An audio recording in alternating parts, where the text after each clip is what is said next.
Barakata Yahweh, Barakata Yahushai, Ba'ashem, Rakah, Hakwadash, Barakata. First and foremost, I want to give all praises, honor, and glory to Yahweh, Ba'ashem, Yahushai. Double honors to the apostles and elders, a great millstone that rule well, and peace and salutations to Yakim out there pushing this word in truth. This is the Brother Rai with another video, and I'm going to be doing a World War III update. And I have 3 articles from antiwar.com and a few scriptures to show how these heathens are being gathered into the valley of Jehoshaphat, which means Yahweh's judgment. And the title of my first article is U.S. Strikes Killed Scores of Russians in Syria Last Week. February 7th massacre killed over 200 people. On Wednesday, February 7th, the U.S. engaged in a massive attack on pro-government fighters in Syria, claiming to have killed around 100 of them in what was described as an act of self-defense. And I did a previous video on that titled World War III Update, Jeremiah 49 and 20. This was the response to claims that artillery fire landed half a kilometer from a Syrian Kurdish base in Deir ez-Zor. As details from the ground continue to emerge, however, the attack was an even bigger deal than the one Syria's government already took to the UN Security Council as a massacre, with in excess of 200 fighters actually believed to have been killed by the US, and scores of Russians among them. The slain are believed now to have been military contractors working for the Syrian government, and that included a large number of Russian contractors. Though such reports were initially dismissive of the deaths of mere mercenaries, killing scores of Russians in Syria is a big deal. After all, the Russian military is involved in the Syrian war, supporting the government that hired these contractors. Imagine the U.S. reaction if scores of American contractors in one of America's many wars just got wiped out by some other nation's military. It's hard to imagine that wouldn't provoke a reaction. U.S.-Russia tensions over Syria have been rising for some time, but this is the first substantial incident of killings, that it was followed days later by a U.S. drone destroying a Russian tank in the same region with the same self-defense claim, which my next article will be covering.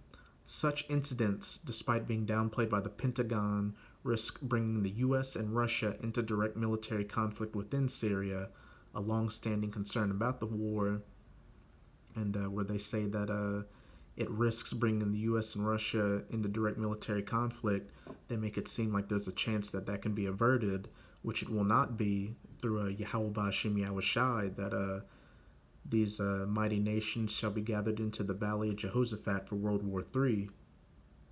And with this being the year of prophecy, and with that super blue red moon just passing, you're going to see these events continue to accelerate. The title of my second article is U.S. Drone Destroys Russian Tank in Eastern Syria. U.S. officials claim drone acted in self-defense. As details continue to emerge of last week's U.S. attacks on pro-Syrian forces, it appears that dozens, or by some accounts, scores of the slain were actually Russian military contractors working for the Syrian government. This raises the stakes about U.S. attacks in Syria fueling a direct conflict with Russia. Over the weekend, the U.S. struck again, with officials now confirming that a U.S. MQ-9 Reaper drone attacked and destroyed a Russian T-72 tank in eastern Syria, in what U.S. officials are claiming was an act of self-defense.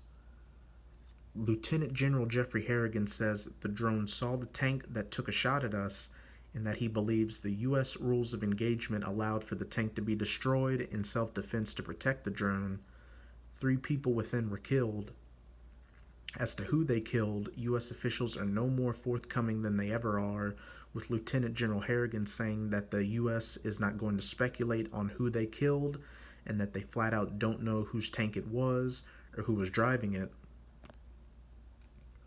Which isn't a great excuse, because tanks are usually well marked as to their owners/operators, and while both Russia and Syria are 2 of the top 3 extant operators of such tanks, there are massively different ramifications for the U.S. to have destroyed a Syrian tank of Russian origin or to have deliberately attacked and destroyed a Russian tank. And as the writer of this article sees that it's bullshit, it is bullshit that the U.S. says it doesn't know who could have been operating that tank, because the U.S. Air Force and the Russian Air Force keep in contact when they do strikes in Syria in order to avoid a possible accident with each other. So it wouldn't be far-fetched to believe that they keep in a similar contact when it comes to armored units like tanks and particular ground units as well. While the U.S. has claimed all of its recent attacks on pro-Syrian forces in the country are self-defense, the claim rings hollow since they've killed in excess of 100 people while sustaining no casualties of their own, and doubly so in this latest case because they were defending a drone by killing 3 soldiers of unknown origin.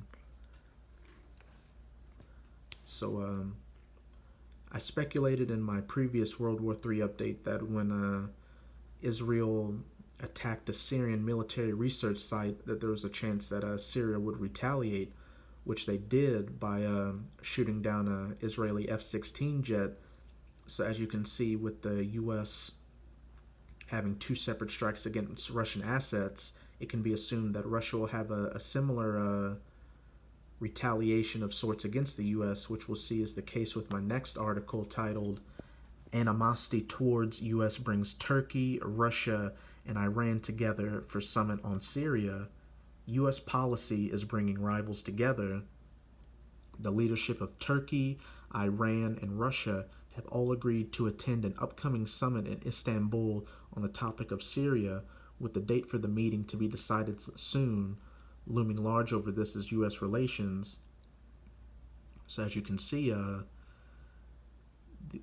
these 3 nations right here who have all had problems with the U.S. in the Middle East, Russia with those recent 2 airstrikes, Iran obviously with Israel and the U.S. pushing for regime change, and Turkey going through a possible regime change during the summer of 2016 with a coup that tried to overthrow Erdogan.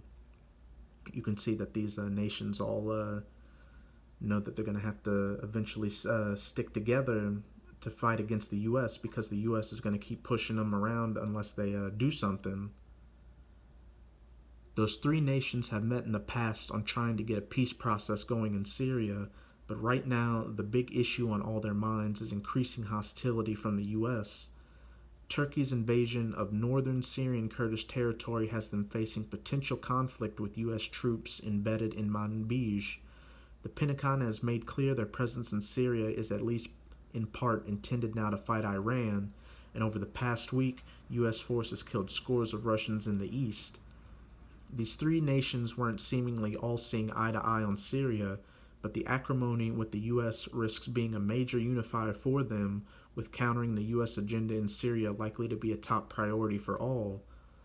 We've already seen some shifts in this direction, with reports claiming Russia has endorsed Turkey's invasion of Afrin, and Russia seen pushing Israel to stop attacks in southern Syria aimed at Iran.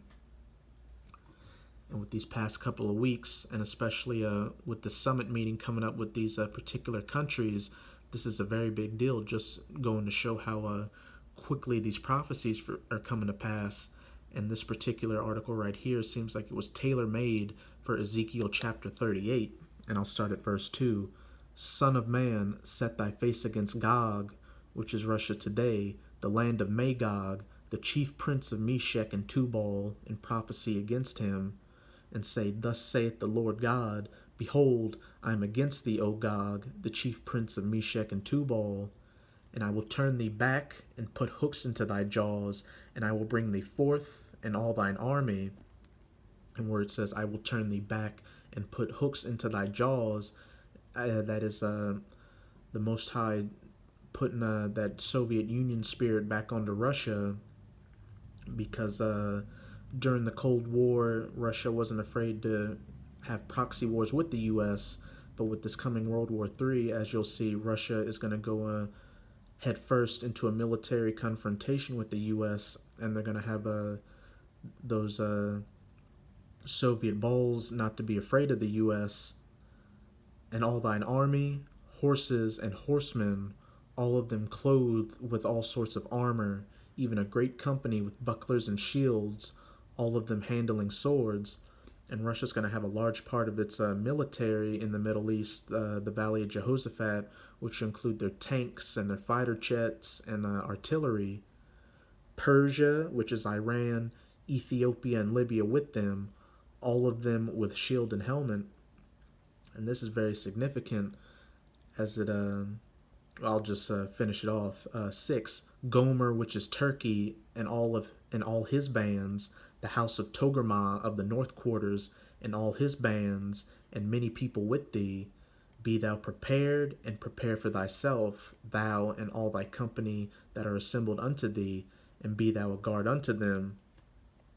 And this is very significant that it shows how Persia, which is Iran, Gomer, which is Turkey, are going to be confederated with Gog, which is Russia, and that Russia shall be thou a guard unto them, because as you can see with just the title of this article, you've got Gomer, Turkey, Russia, Gog, and Iran, Persia, all meeting together to see how they're going to deal with the U.S.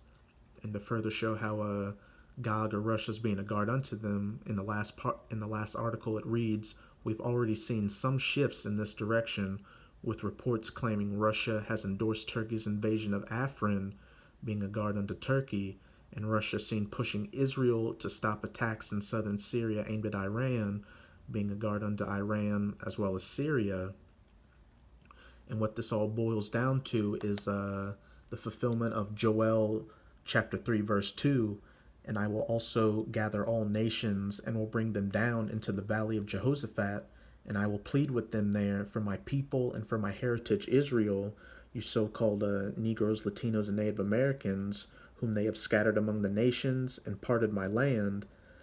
And Yahweh is gathering all these nations into the valley of Jehoshaphat for revenge against for revenge from when they turned against us and tried to cut us off from being a nation, which goes to Psalm 83. I'm going to start at the top.